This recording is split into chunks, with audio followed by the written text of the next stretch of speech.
네, 안녕하십니까. 저는 이번 페임넷 코리아 2014년 대상자 지용배입니다. 제가 이번 페임넷 코리아 행사를 통해 느꼈던 과학 커뮤니케이션의 중요성과 의미에 대해서 여러분과 함께 이야기해 보도록 하겠습니다. 천문학자 칼 세이건은 광활한 밤하늘을 바라보며 이렇게 말했습니다. 이 넓은 우주에 우리뿐이라면 이건 공간의 낭비가 아닐까? 어쩌면 또 다른 행성에 우리 같은 생명체들이 살고 있진 않을까? 많은 과학자들은 분명히 또 다른 외계 지적 생명체들이 우주에 있을 것이라고 기대했고, 그들이 보내는 외계 인공 전파 신호를 포착하기 위해 여기저기 접시 안테나들을 설치하기 시작했습니다. 하지만 아쉽게도 아직도 우린 그들의 신호를 포착하지 못했습니다. 이런 아쉬운 일들이 쌓이면서 많은 과학자들은 고민하기 시작했습니다. 어쩌면 정말로 이 넓은 우주에 우리만 있는 건 아닐까? 만약 외계 생명체가 정말 질비하다면 왜 우린 아직도 그들의 신호를 포착하지 못한 것일까요? 만약 그 외계 생명체가 아무리 발달한 문명이더라도 그들의 문명을 오래 번영할 수 없다면 우린 그들의 신호를 포착할 수 있는 기회가 아주 적을 것입니다. 마치 영화 터미네이터처럼 고도로 발달된 기술 문명의 외계 문명은 서로 자멸해버렸고 더 이상 우린 그들의 신호를 포착할 새 없이 기회가 사라졌을지도 모릅니다.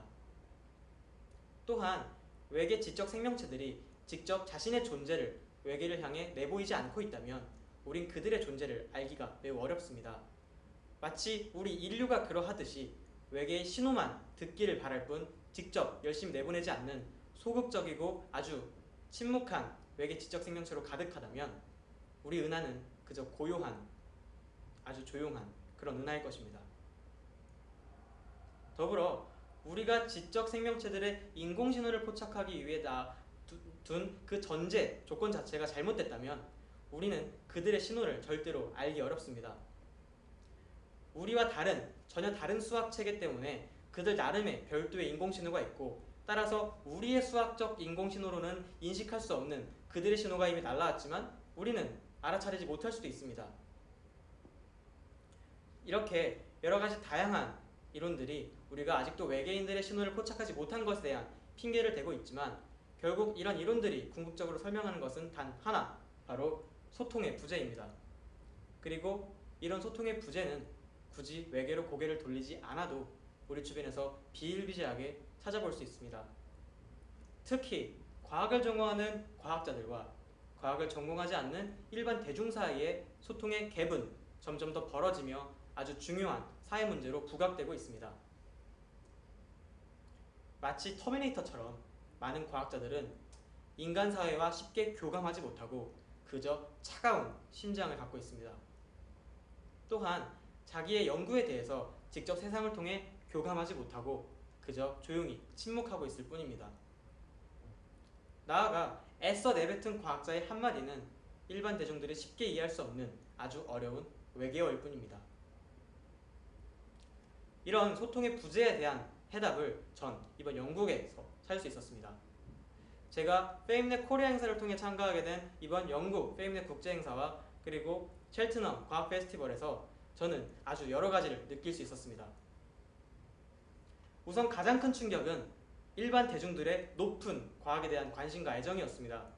그들이 나누는 질의응답의 수준과 연령을 불문한 과학에 대한 사랑은 정말 저에게 큰 충격으로 다가왔습니다. 하지만 단순히 그 점을 넘어 이미 충분히 좁은 과학과 대중 사이의 갭을 더 줄이기 위해 노력하는 현장의 과학자들의 노력이 정말 감동적이었습니다.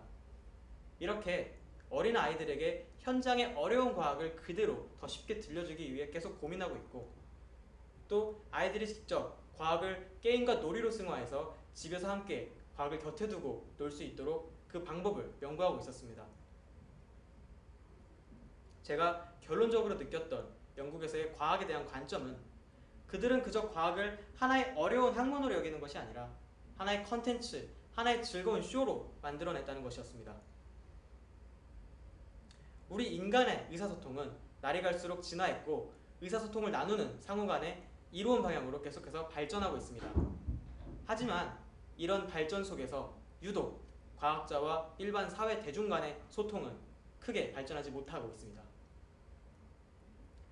우리가 모두 존경하는 위대한 물리학자 마이클 패러데이가 가장 중요하게 생각했던 건 역시 일반 대중들에게 과학을 소개하는 대중 강연이었습니다.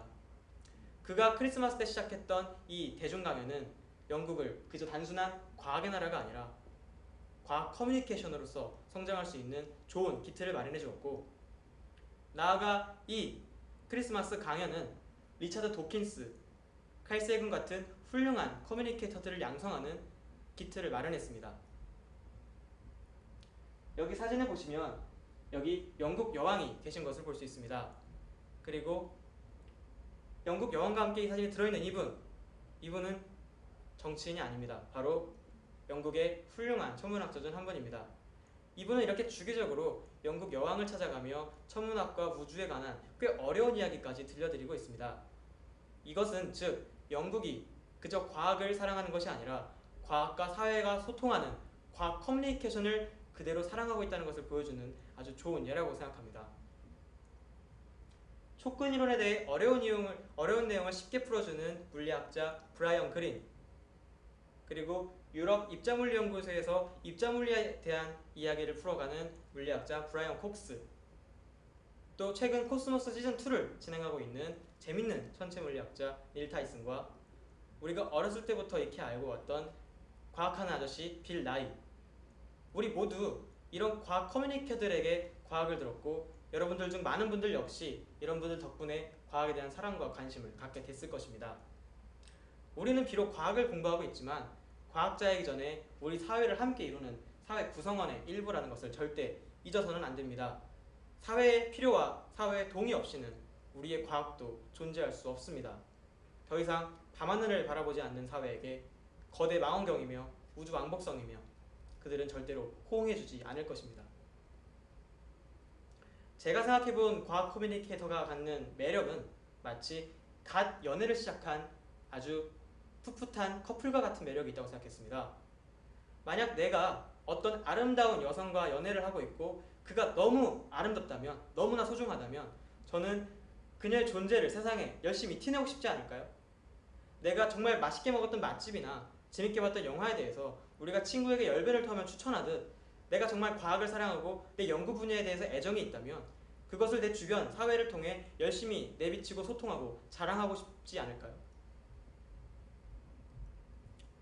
우리 인간이 아직도 외계인과 소통하지 못하는 것은 어쩌면 아직 이제서야 소통할 수 있는 지적 생명체들이 우주에 나타났기 때문일지도 모릅니다. 그리고 이것을 다르게 말하면 이제 갓 세상은 과학으로 소통하는 과학 커뮤니케이터들이 등장하기 시작한 것입니다. 여러분, 우리는 과학을 사랑하는 과학 연구자이며 과학 전공자입니다.